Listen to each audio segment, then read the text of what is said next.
Mark. Hey, Renee. Good morning. Good morning. Thank you for meeting us here. I'm great, and it's great to be here at One Trick Pony in Lansing. What is One Trick Pony?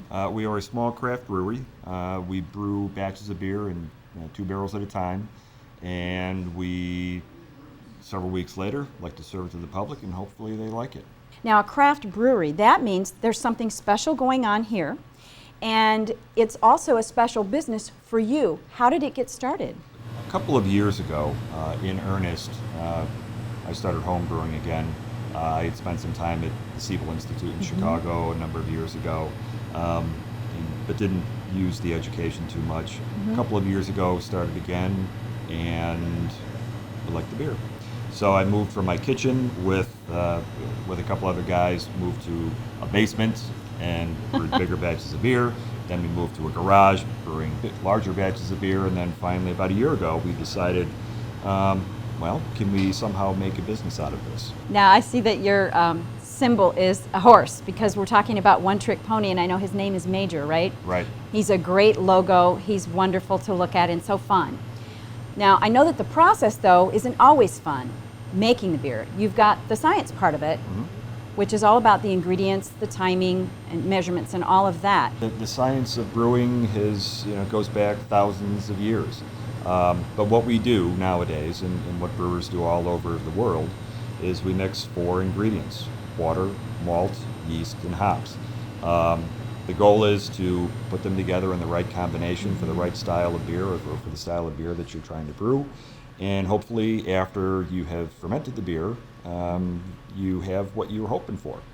So the science really involves calculating what we want to have in the beer, what flavor profile do we want, what hop level do we want. Do we want it to be a bitter beer? Do we want it to be a sweet beer? Do we want it to be a beer that will drink very smoothly on a hot summer day? Or do we want a beer that maybe on Christmas Eve or sometime in February when it's 10 degrees out, you'll have the beer and it'll warm you up a little bit. I'm fascinated with the process of the brewing itself. Do you think we could get a little tour in back? Sure. And just see how that process actually works? Certainly.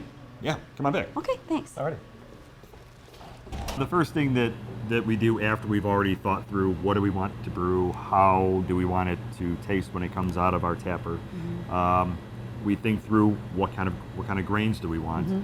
And back here, first thing that we start doing on a brew day is measuring out our grains. Now, we are so small that we get our grains a bag at a time. We don't have a truck pull up and auger all tons and tons of grains into a silo here. What we've got is very small. So what we'll do is we'll open our bags. Today we're going to be doing an English India Pale Ale. Change the recipe from before. It's going to be a completely English grain, completely English hops, and the yeast is also going to be English. But the first thing we do is we'll measure out our grains. I've already done that today because it is such a science, and our scale doesn't work perfectly. So I figured that I would get that out of the way beforehand. But if you can help me perhaps with some of the work. Absolutely. Oh, I'd be delighted to help you. Okay. Which is fine. I'm going to put you to work today. Okay, good. The next thing we do after we have our grains measured out is, remember we were talking about the water, okay? Yes. Now this may look like an odd concoction, an odd combination of stuff to have in a pint glass. But what we have in here are a number of elements that go into our beer. We have some gypsum in here. We have some calcium chloride. We have some Epsom salts. Why? Because this takes the water that we have here in Lansing and starts to change its composition into something that is much more similar to the English beer that we're going to be doing today. Back hundreds and hundreds of years ago, when the Crown had her soldiers all over the world, including in India, they were starving for victuals. They wanted their beer. And so what the English brewers started to do is they had to figure out a way, how do we brew this and have it get halfway around the world and still taste like what these guys are used to back here in England. And so an India Pale Ale typically is something that is hopped. When I say hops, the ingredient hops, they're flowers. The English brewers started to use more hops so that the the effect of the hops was not only on flavor stability, but also it helped preserve the beer going overseas. And so the beer we're doing today, again, it's going to be with English water as close as we can get here in Lansing, English grains, and you're going to be helping me with those in a few minutes, as well as English hops that you may be able to help me figure out which ones we're going to use a little bit later in the brew day. Well, we're going to leave that then for the beer process. But we are going to move to the beer process. Sounds good. Right? Okay.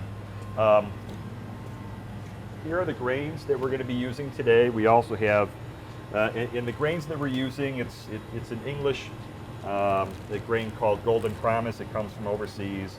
It's a very pale colored, and as you can see, it looks like grape nuts.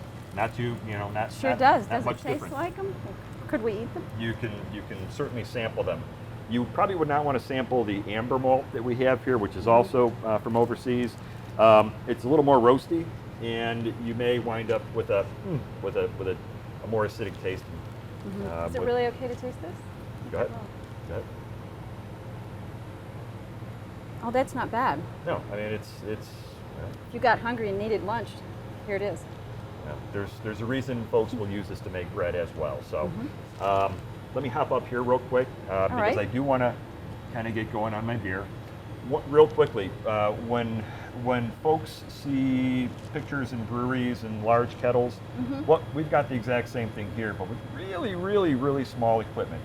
We wanted to start out very small and make sure that we had a fan base and hopefully folks that'll come back. But the same thing that is happening at a large brewery, the same thing that is happening overseas in monasteries, it's happening here as well. Mark, this just really is a scientific process. Even though you have someone on the side that's dipping constantly, you know all of the amounts and temperature and all of that. What typically will happen, and it's been a bit of a challenge opening up in the hottest summer in a generation here, is that our grains sitting here in the warehouse, they typically on a really hot day might get up to 100 degrees or close to 100 degrees, and we don't really want that to be happening. So when we're mashing right now and adding all of our grains in the water, the temperature right now is changing in this kettle, and so typically we like to get this done within a couple of minutes, and then let it rest and let those salts and let the water and grains all sort of hang out for an hour, and then hopefully during that hour they start to change a little bit, and the starches in our grains start to become fermentable sugars called maltose, and if we've done our job right in an hour's time, then we start moving this kettle and all of the wort in this kettle, we start moving it to another kettle and start our boil. Well, thanks again for allowing us to come in. We're going to let you get back to work now and finish up the process, okay? Great. All right. Thanks, Mark. Thank you. All right. All righty. We've had a great time today at One Trick Pony discovering the science and the art of beer craft brewery right here in Lansing. One Trick Pony is a great place to come to get beer, but also today I got a great souvenir. I got a hat, a One Trick Pony hat, and also a t-shirt with the One Trick Pony logo, the horse Major. Major's waiting for you at One Trick Pony. They're open for business. I'm Renee Hale, and I'll see you next time.